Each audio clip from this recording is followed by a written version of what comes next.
Hello everyone, my name is Malcolm Follos from the Changemaker Group, and I'm lucky enough to be joined today by one of my colleagues, Tina Jennings. And the topic today is actually talking a little bit about how we need to reset the employee experience, as many organisations are struggling at the moment to retain talent and to attract new talent.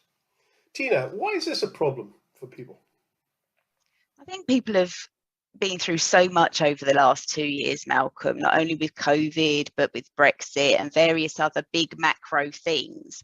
There's a lot of anxiety out there in the world today, and people have had time to think about what they want, what they don't want, and then struggling in terms of, especially now financially, there's so many things that actually are going on back at home that are impacting their thought process, let alone thinking about work.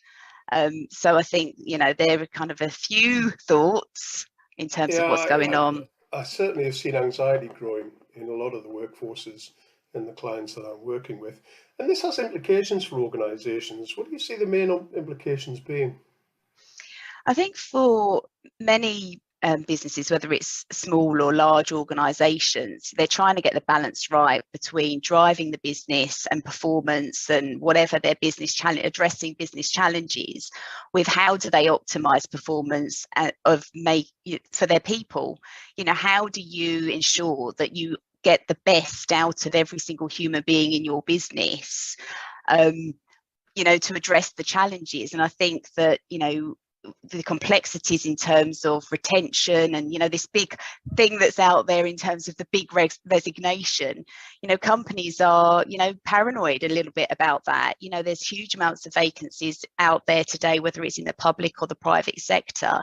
So I think the business challenges are not only, how do we grow, how to top and bottom line, all of those things, but actually how do we engage our people to be at their best and to drive our performance the best way we can. So there's lots in there that, I'm sure are keeping a lot of CEOs up at night. So what we want to do is pull a short 15-minute webinar together over a lunch break on the 18th of May. And we're going to spotlight some of these challenges and deep dive into how we can suggest ways of overcoming this, because there are both strategic leadership and operational challenges associated with this resetting of the employee experience. So hopefully you can join us on that webinar. It's going to be on the 18th of May, and we will show you the link at the end of this video as to how to get to that. Look forward to seeing you then.